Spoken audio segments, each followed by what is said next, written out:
사건 사고 이야기 지금부터 양지민 변호사가 도움 말씀 주시겠습니다. 안녕하십니까? 어서 오십시오.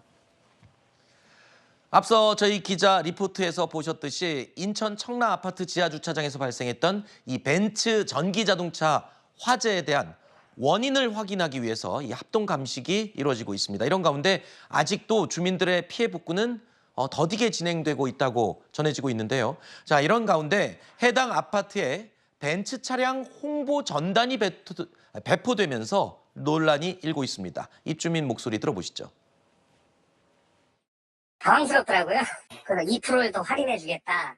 근데 그런 거를 지금 상황에 그런 차량 판매 홍보물을 부착하는 게 의도가 맞는 건지 다들 화가 나 있더라고요.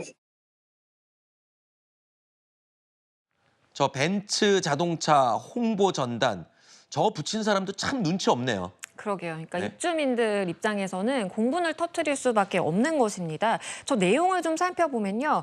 이 아파트의 2차 전손 차량 지원이라는 제목의 이제 게시물입니다. 아하. 내용은요.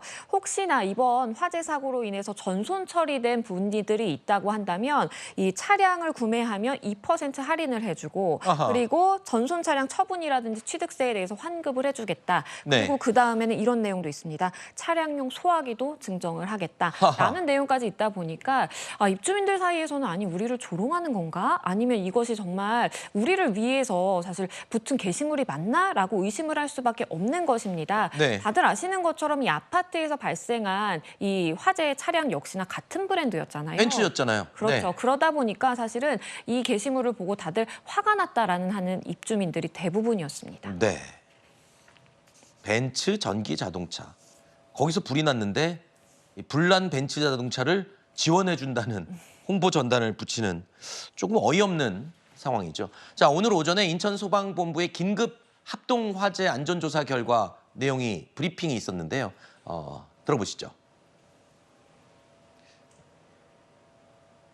내용 확인해 볼까요? 자, 관계자에 의해서 밸브 연동 정지 버튼이 눌려졌다. 이게 무슨 얘기냐면요.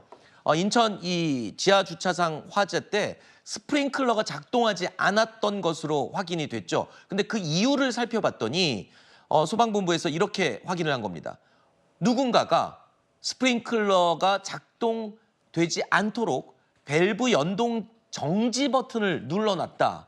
라고 확인을 한 거예요. 그렇습니다. 그러니까 스프링클러가 작동하기 위해서는요, 이 수신기로 이 화재가 발생했다라는 신호가 전달이 되고, 그러면 그러한 신호 전달이 이 밸브까지 이어져서 사실은 이제 스프링클러가 작동을 할 수 있게 되는 것입니다. 네. 그런데 지금 소방 당국이 이 수신기 로그 분석을 해본 거예요. 복구를 해서. 그런데 화재 신호, 그러니까 지하 주차장에서 화재가 발생했다라는 신호는 수신기에 정상적으로 감지가 네. 됐어요. 그런데 수신기에서 밸브로 이제 신호를 내려 보내줘야 되고 밸브가 잘 작동할 수 있도록 되어야 되는데 네. 그 밸브가 연동이 되는 것을 누군가가 꺼놨다라는 것입니다. 그러다 보니까 사실은 밸브가 연동이 되지 않아서 스프링클러가 화재 당시에 작동할 수 없었고요. 네. 다들 아시는 것처럼 전기차에서 화재가 발생하면 사실 스프링클러만 만약에 정상적으로 작동했다면 옆 차량으로 저렇게까지 화재가 확산하지는 않았을 것인데 네. 아마도 이러한 임의 조작 때문에 이러한 밸브가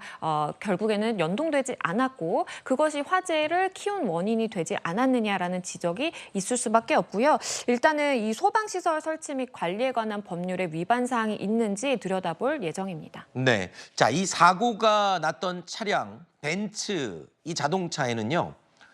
중국산 파라시스 배터리가 탑재돼 있는 것으로 확인이 됐습니다. 만약에 이 합동 감식 결과 화재 원인이 이 배터리의 결함으로 이 확인이 된다면은 차량 리콜 조치가 이루어져야 될 게 당연하겠죠. 그렇죠. 왜냐하면 이것은 자동차 관리법상 자동차라든지 아니면 자동차 부품으로 인해서 안전에 지장을 줄 가능성이 있다라고 판단이 되면요. 정부가 제작사에 이제 강제적으로 리콜 명령을 내릴 수가 있습니다. 그렇죠. 그렇기 때문에 지금 아마도 이 같은 종류의 배터리가 탑재된 차량들이 지금 한 3,000대가량이라고 해요. 네. 그러면 여전히 화재 가능성을 안고 이렇게 주행 중이라는 사실인데 그렇죠. 그러다 보니까 리콜이 이루어질 가능성이 굉장히 높겠다라는 이야기들이 많고요. 네. 사실은 이 선제적으로 조금 국토부가 움직여야 된다라는 이야기도 있습니다. 네. 과거에 다들 기억하시는 것처럼 BMW 차량에서 화재가 발생했을 때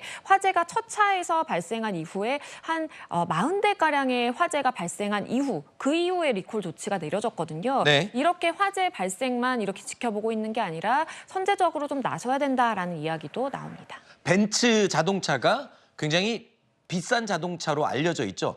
그 가운데서도요. 벤츠 가운데서도 더 비싼 벤츠 모델이 바로 마이바흐라는 모델이 있습니다. 벤츠 가운데 최상위 모델인데 이렇게 비싼 자동차에도 저가의 중국산 배터리가 들어가 있다.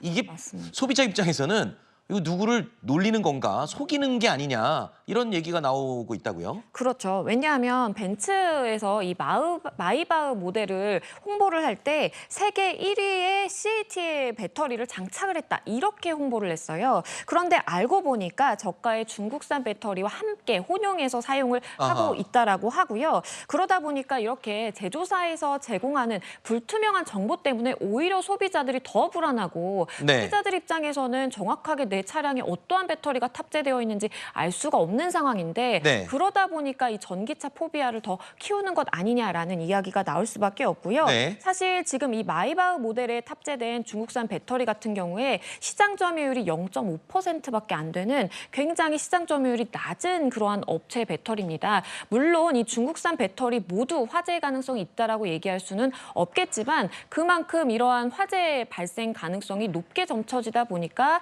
실제로 이 차량을 가진 소비자들 입장에서는 불안할 수밖에 없습니다. 네. 자, 이 벤츠 이름값을 해야 될 텐데 저렇게 비싼 자동차이면서 지금 명예가 지금 많이 떨어지고 있는 것 같습니다.